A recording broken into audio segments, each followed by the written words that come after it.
mga makeup tools. Ayan po. Ito po yung mga makeup tools natin. Ayan mga gamit natin. Tapos ayan. So ngayon, ang gagawin po natin, lalo na po itong kabuki. Mayroon po tayong kabuki. Itong kabuki na ito ay, ayan po, mga ginagamit ng mga professional makeup na kukontrol po nila yung pagbabrush po sa kanilang mukha. Ngunit po, pag hindi natin inaalagaan to, is dyan po nanonood po yung mga mikrobyo. Okay? Diyan nagkakaroon ng mga mikrobyo kasi lalo na pag ginaganon po natin at tinatakpan po natin ng ganon. So ito po, kailangan is palaging malinis. At kaya yung iba nagkakaroon ng breakout sa kanilang mga mukha dahil gamit lang po sila ng gamit ng mga brushes, no? At ilang buwan na po na ginagamit nila at nakalagay lang po yan dyan at ginagamit nila araw-araw. Ilang buwan na, minsan isang taon na, mga ilang taon na hindi pa nila nakiklin yung kanilang mga brushes. At kapag ginamit po nila, nagtataka po sila, nagkakaroon sila ng mga breakout sa mukha, pimples, acne, dahil hindi nila nililinis yung kanilang mga brushes. At ang biniblame po nila ay yung mga makeup nila na ano daw hindi hiyang sa kanila yung mga makeup, yung mga rejuvenating set hindi hiyang sa kanila, yung mga foundation hindi hiyang sa kanila, which is ang totoo ay yung mga dirty nila na mga makeup tools po. So, kailangan po natin linisin po yan, i-wash po natin, i-sanitize po natin para maalis po yung mga mikrobyo. Biro nyo po, ito palagi itong ginagamit at minsan pinapahiram nyo pa sa inyong mga friends. So, nagkakaroon po dyan, nag-build up po dyan ng mga mikrobyo sa brush na yan. So, kailangan po niyan is linisin natin mabuti at wag po tayo, pag personal po ng mga makeup tools po natin, wag po natin ipahiram sa ating po mga friends. Although na po, minsan di tayo nakakatanggi, pero napaka-unhygienic po yun kung tayo po ay nagpapahiram ng ating mga personal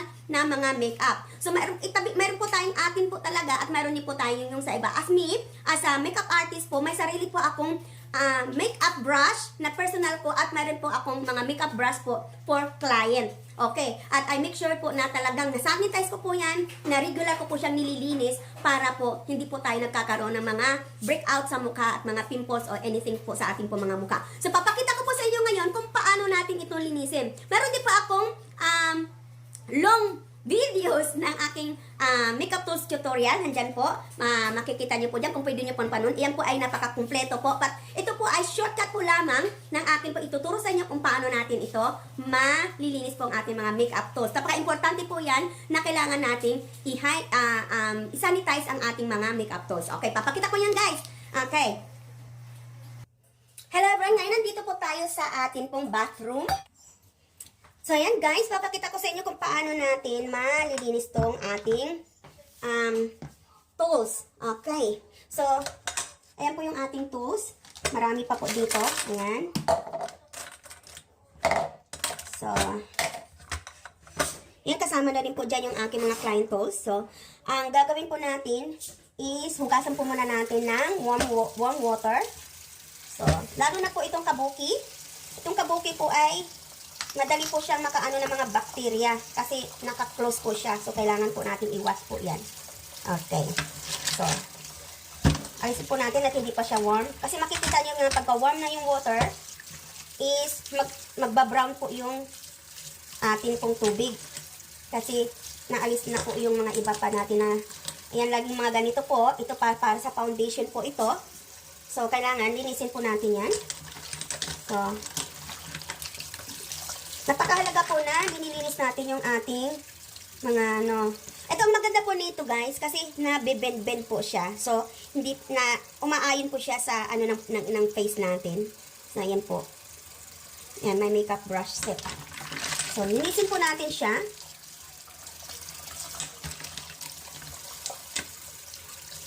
So, makikita nyo na marumi po siya. So, ngayon ang gagawin po natin is ito po yung ating ilalagay, antibacterial natin. Ito yung ating ilalagay. Okay?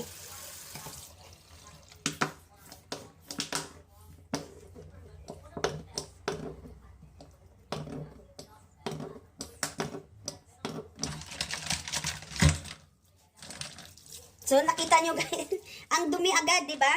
Nung nilagyan na natin yung antibacterial na hand wash. See?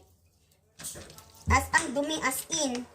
So, kung ilang taon na po natin hindi nalilinis yung ating makeup tools, tapos inilalagay natin yan sa ating mukha.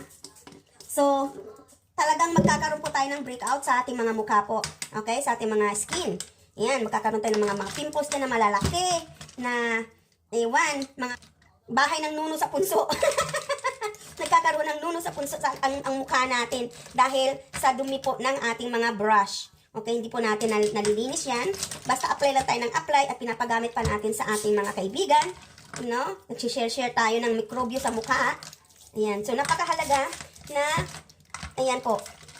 Bilang makeup artist po, yan po ang una namin natutunan kung paano po maglinis ng mga makeup tools. Okay. So, hindi lang po yan, oh. Marumi pa rin. Ika. Lalagyan pa rin po natin yan. Makailang beses po tayo maglagay niyan. So, ito na lang po muna ilagay natin at para diretso. Para marami-rami. Ayan. So, same. Linisin natin. Same. Hanggang sa wala po tayong makita ng pag pinipiga natin yung ating mga brushes is wala na pong matitira. Ito, mayroon pa, oh. As you can see, napaka-disgusting po. No, pag di natin nililinis yung ating mga makeup tools. Yan. Yung mga ating sa eyeliner, sa mga eyeshadows, kailangan po natin yan. Linisin din po kahit napakaliit-liit na, ano po siya, brush. So, we need to clean them. Okay? So, that's the way we have to clean our brushes. And then after that, after this, is we need to sanitize them with alcohol. Okay, kaya yung ako, pagka yung sa mga brushes ko, kapag ginamit ko na, is napakabango po nila because sinasanitize ko po sila ng alcohol. Okay, yan. So, napakahalaga na linisin po natin ang ating mga brushes. Kaya kung ngayon po kayo dyan, baka mga ilang ano na po yung brushes nyo dyan, mga ilang buwan na natin hindi nalilinis, abay, ilabas-labas nyo na po at linisin nyo na para hindi naman po, bumibili po tayo ng mga mamahaling makeup, ng mga mamahaling pampalinis ng ating mukha, tapos nagtataka tayo, bakit nagkaka-breakout po tayo, nagkaka-pimples, nagkaka-acne, binibling po natin yung ating binabiling mga makeup, pero ang dahilan pala, ang salarin, is yung ating mga brushes, yung mga marurumi nating mga brushes. Okay? So, kailangan po natin yan. Katulad yan, no? Ang dumi-dumi niya po talaga, guys. Tinan nyo. So, kailangan po natin yan. Linisin talaga. Okay. Para matanggal po talaga yung mga mikrobyo. At the same time, yung mga makeup natin dyan, mga foundation na ginamit po natin. Yan. Tsaka hindi po siya basta-basta matatanggal kapag wala pong mainit na tubig. So, kailangan po, sa mainit po natin na tubig at lagyan po natin ng sabon. Kaya yung mga shampoo natin, pwede rin po yon. Mga shampoo natin dyan, mga gamit niya shampoo. Ako, ginagamit ko po yung antibacterial hand wash po ang ginagamit ko. Dahil napakabilis niya po matanggal. Okay. So, medyo matagal-tagal ang paglilinis, but at least, safe po yung mukha po natin, ano? So, yung mukha natin ang first, yan eh. Yan agad ang nakikita ng tao. So, kailangan natin pangalagaan. Okay? Ayan po. So, malinis na siya. Ito na lang malaki na to ang hindi pa gaano malinis. So, kailangan linisin po natin mabuti. Ayan. May mga ganito po para sa lipstick po ito. Ayan. Yung sa lipstick. So, nakatabon po siya, nakatago po siya kasi may lalagyan siya. So, kailangan po is tanggal po yung ano po dyan bago natin ibalik ulit. Okay. Yan, ganyan. Itong pang-blend po natin ng ating talukap. Yan, mga pang-blend po natin yan. So, ito po ang pinakamatagal dito kasi ang nangyari po dito is foundation po ang nandito. Yung foundation. At ang ginagamit ko pa naman ng mga foundation is yung mga ano talaga, nag-i-stay talaga. Yung ano ba, tawag ito, waterproof na foundation ang ginagamit ko. Kaya ang tagal niyang maalis. So, yan, mga waterproof na foundation. Yan.